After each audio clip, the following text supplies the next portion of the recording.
Imagine being born into a world of constant deception, where your own mother paints you as a terminally ill child. That was the reality for Gypsy Rose Blanchard, born in 1991 in the southern state of Louisiana. Her tale is one of twisted love, overbearing control, and a desperate desire to escape. From an early age, Gypsy's life was a carousel of alleged medical conditions, a cruel masquerade orchestrated by her mother, Dee Blanchard. Gypsy was said to suffer from a litany of health issues that would make any medical textbook blush. Epilepsy, asthma, leukemia, and a host of others were all part of her fabricated medical history. Dee even declared that Gypsy's hair loss was a side effect of the chemotherapy she never needed.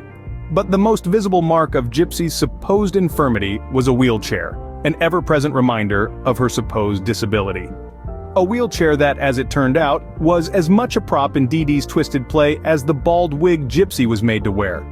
This was a cruel and unusual form of abuse known as Munchausen by proxy, a condition where a caregiver, often a parent, invents or induces illness in another, usually a child, to garner attention and sympathy. Dee, it seemed, was a maestro of this dark art, conducting a symphony of sympathy around her supposedly sick child. Gypsy's childhood was a never-ending act, a performance she was forced into by her mother. But as the years passed, the bright lights of the stage began to dim, revealing the ugly truth hiding in the shadows. Gypsy was not sick. She was not disabled. The illnesses, the wheelchair, the hair loss, all were part of a grand deception. Despite the control and manipulation, Gypsy started to see through the lies. She began to understand that she was not the frail and sickly child her mother had made her out to be. But expressing this truth, breaking free from the narrative her mother had spun around her, was a challenge of its own. But as Gypsy grew older, she began to question the world her mother had created. As the years passed, Gypsy started to see through her mother's carefully constructed web of lies. Now imagine being a child, bound to a wheelchair, burdened by a list of illnesses as long as your arm. This was Gypsy's reality, or so she was made to believe. As she grew older, Gypsy's doubts started to creep in like shadows at dusk. Every time she was told to swallow another pill, every time she was strapped into her wheelchair, she would question, "Is this really necessary?" Her body didn't feel sick, her legs didn't feel weak. It was as if she was living in a body that wasn't hers, a body that her mother had created. But expressing these doubts was like walking on thin ice. Her mother, Dee, had a tight grip on Gypsy's life, tighter than the straps on her wheelchair. It wasn't just a mother's concern, it was control, a manipulation so deep that it was suffocating.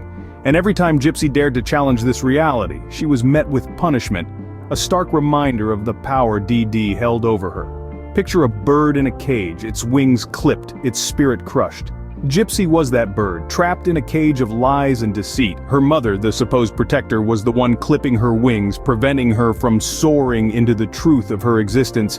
But Gypsy was not a bird to be caged forever. The spark of realization had ignited a flame inside her, a flame that refused to be snuffed out. She understood that her life was not a series of hospital beds and medications, but a lie, a facade her mother had concocted. She recognized the abuse for what it was, a distorted version of love, a perverse play for sympathy. With each passing day, her resolve grew stronger. She yearned for freedom, for a life free from the chains of deceit and control. She longed to walk, to run, to live a life of her own, away from the shadow of her mother's manipulative control. Unable to bear the life of control and deception, Gypsy sought a way out. In her desperation, Gypsy found solace in an online relationship with a young man named Nicholas Godejohn. This was not your typical teenage romance, but rather a tangle of hope, fear, and desperation. Gypsy, who had been living a life of enforced illness, found in Nicholas an escape, a chance to break free from the chains of her mother's deception. As they grew close, a sinister plot began to form. A plan that would shatter the illusion of the sickly child and expose the twisted reality of Gypsy's life.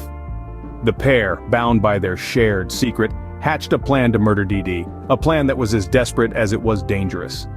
In the dark cloak of 2015, this plan came to fruition. Nicholas, driven by his love for Gypsy and the desire to free her from her mother's control, committed the unthinkable act. He killed Dee Blanchard, severing the toxic bond between mother and daughter. The world was about to be introduced to the real Gypsy. Not the wheelchair-bound, chronically ill child her mother had portrayed, but a young woman who had been manipulated and abused for years.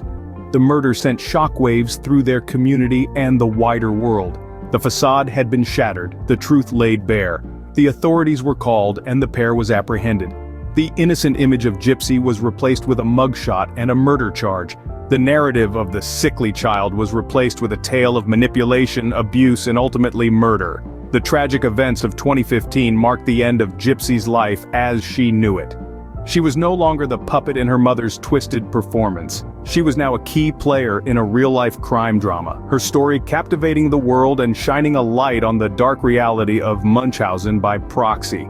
In a gruesome turn of events, Gypsy's mother was murdered, marking the end of a life dominated by lies and control. The murder of D.D. Blanchard sent shockwaves across the nation, but it was the revelations that followed which truly stunned everyone. In the aftermath of D.D.'s death, Gypsy Rose Blanchard and her boyfriend, Nicholas Godejohn, found themselves standing trial for a crime that was as horrifying as it was tragic. The courtroom was abuzz with the anticipation of unraveling the twisted tale of a mother and daughter's toxic relationship. The prosecution presented Gypsy and Nicholas as cold-blooded murderers. Yet the defense painted a different picture. They revealed a tale of a young girl trapped in a web of deceit and abuse, forced to live a life of lies spun by her own mother. Gypsy, they argued, was a victim of Munchausen by proxy, a form of abuse where Dee fabricated and induced illnesses in her healthy daughter for attention and sympathy. The court heard of Gypsy's life, filled with unnecessary medical treatments, constant control, and manipulation by her mother. It was a life where the wheelchair and the bald head were not symbols of a sick child, but tools of a twisted game played by Dee. The defense's argument was compelling, and it resonated with the court. Gypsy was convicted of second-degree murder, but her sentence was significantly reduced. She was recognized as a victim, a girl who suffered years of abuse at the hands of her mother. This trial did more than just pass a judgment. It shone a spotlight on the sinister world of Munchausen by proxy, a type of abuse that often goes unnoticed and unreported. It brought attention to a form of domestic abuse that is not physical but psychological, where the perpetrator uses sympathy and attention as weapons. Gypsy's life may have begun with deception, but it ended with a harsh reality check, shedding light on the dark side of parental control and the dangers of Munchausen by proxy.